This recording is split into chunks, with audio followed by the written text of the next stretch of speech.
Bueno, solo 15 horas alcanzó a durar la toma del Internado Nacional Femenino de Ñuñoa. La razón, manifestarse en contra de los dichos del alcalde Pedro Sabat, quien calificó el lugar, lo recordarán ustedes, como un puterío en su momento durante las movilizaciones estudiantiles. Y además también para protestar por la cancelación de 18 matrículas. Sin embargo, tras sostener un diálogo con carabineros, las estudiantes entregaron el establecimiento en forma pacífica. ¿Habrán nuevas ocupaciones? ¿Qué se hará frente a la cancelación de las matrículas? Para eso estamos aquí ya en el estudio, para conversar de esta materia con la vocera de los estudiantes movilizados, Yo Yuria. Muchas gracias por estar con nosotros. Gracias a usted.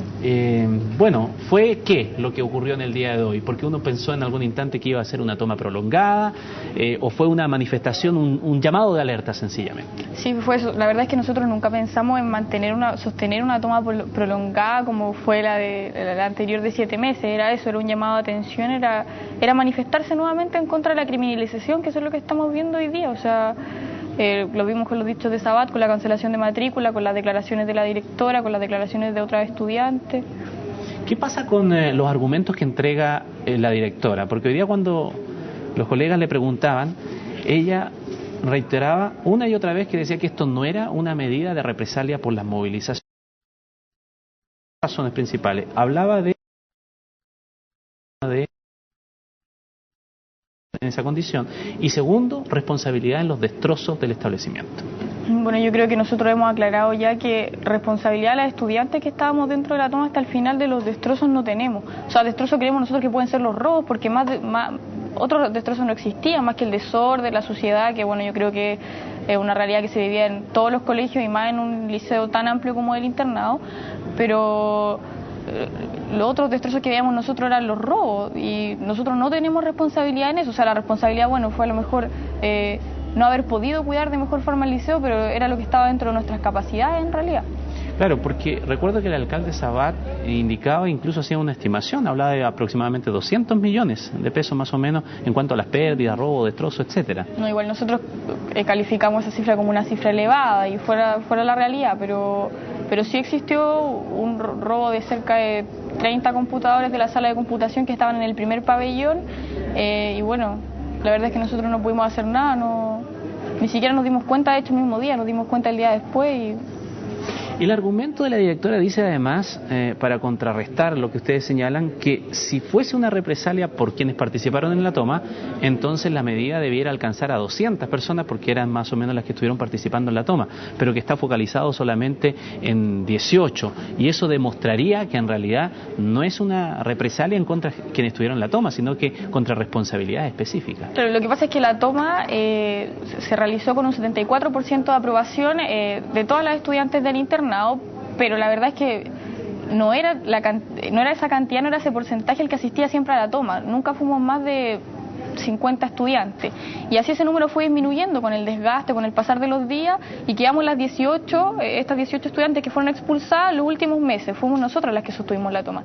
Y es justamente a esas estudiantes a las que se las está criminalizando y se las está responsabilizando de todos los destrozos del liceo. ¿Ustedes creen que han hecho un análisis o hay alguna autocrítica de ustedes respecto de si fue conveniente el haber prolongado todo ese tiempo cuando ya iban quedando menos, cuando eran menos las estudiantes que estaban al interior de la toma, y a lo mejor haberlo abandonado antes la toma, pensando en que a lo mejor no se habrían tomado estas medidas, o por el contrario, en que de todas maneras y eso iba a ocurrir?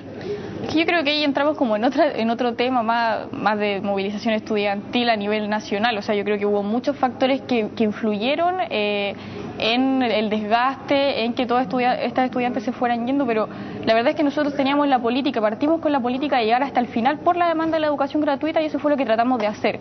Sí, a lo mejor cometimos errores, debimos haber hecho más ronda en el liceo, debimos haber hecho un mejor trabajo de base para acercar a todas estas estudiantes que votaron a favor de la toma y que después no fueron, pero nosotras partimos con la convicción de llegar hasta la educación gratuita y llegar hasta el final, y eso fue lo que hicimos. Y como ese objetivo no se ha conseguido, particularmente tú y yo, ¿te sientes frustrada?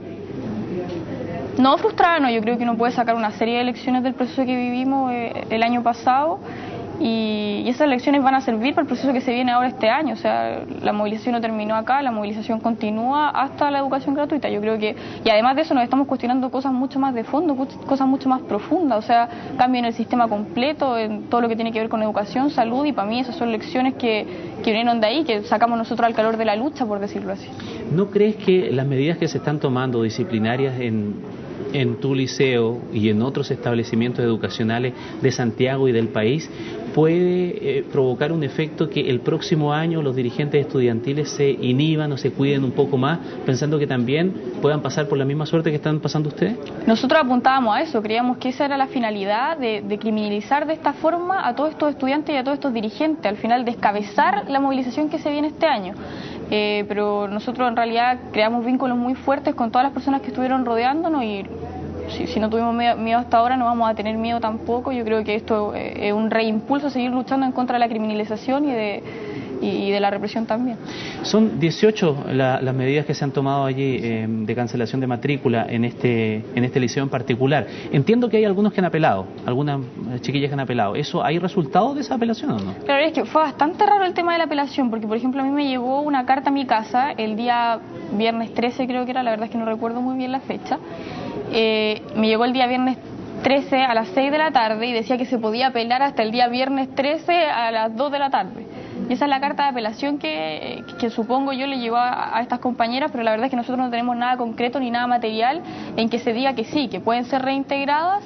Y bueno, por la información que tenía yo no lo leí de ninguna fuente oficial, pero se hablaba de que la dirección, por la retoma del establecimiento, había cancelado toda esa apelación y que ya quedaba completamente inválida.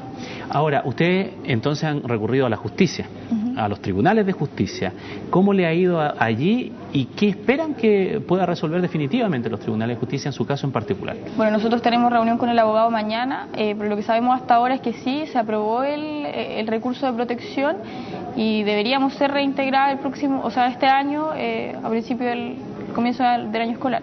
¿Y eso qué significa, por ejemplo, con lo referente al proceso de este año? En lo académico me refiero, porque reintegrarse el otro año significa necesariamente haber reprobado el anterior, ¿sí o no? Claro, sí. De todas maneras. Y ahora, si no ocurriese eso, si los tribunales de justicia no le diesen el favor, ¿en qué pie quedan ustedes? Pedagógicamente hablo, como alumnas, ¿qué camino les queda? Bueno, o sea, quedamos sin nada en realidad, quedamos con repitencia y además quedamos sin colegio, pero... ¿Pero existe la posibilidad de reinsertarse en otro establecimiento o ni siquiera han visto todavía esa posibilidad? Lo pregunto porque por la fecha en que estamos, o sea, ya estamos en enero. O sea, nosotros hemos recibido llamados de otras comunas diciendo que tienen sus colegios a disposición y todo, pero para mí lo que estamos haciendo nosotros es una acción política, estamos luchando directamente en contra de la represión y en contra de la criminalización. Y ahí la importancia de luchar también hasta el final por nuestras matrículas, y es eso. No podemos tener naturalizado que ellos llegan y por el simple hecho de estar movilizados y de haber estado insertos en un proceso histórico, se nos cancela la matrícula y nosotros nos quedamos de brazos cruzados. ¿Sienten que ganó Sabat, el alcalde? No, Sabat no ha ganado. Sabat no ha ganado nada. Yo creo que de hecho está completamente deslegitimizado con todas las declaraciones que ha dado últimamente. Vamos a llegar hasta las últimas consecuencias con el tema legal, vamos a seguir con este tipo de manifestaciones ¿Y eso significa retoma otra vez, por ejemplo? ¿O eso no se anuncia, se hace nomás? Es que, claro, bueno, eso se discute en asamblea y no se anuncia tampoco, eso se hace, pero hay que discutirlo con las compañeras. Muy bien, Gio, muchas gracias por haber concurrido hasta nuestros estudios para conversar más sobre la materia. Seguimos atentos al desarrollo de la situación estudiantil. Que esté muy bien. Nosotros nos despedimos, cerramos esta media hora informativa y luego, cuando ya estemos de regreso, estaremos con nuestro formato de CNN Prime. Así que siga con nosotros.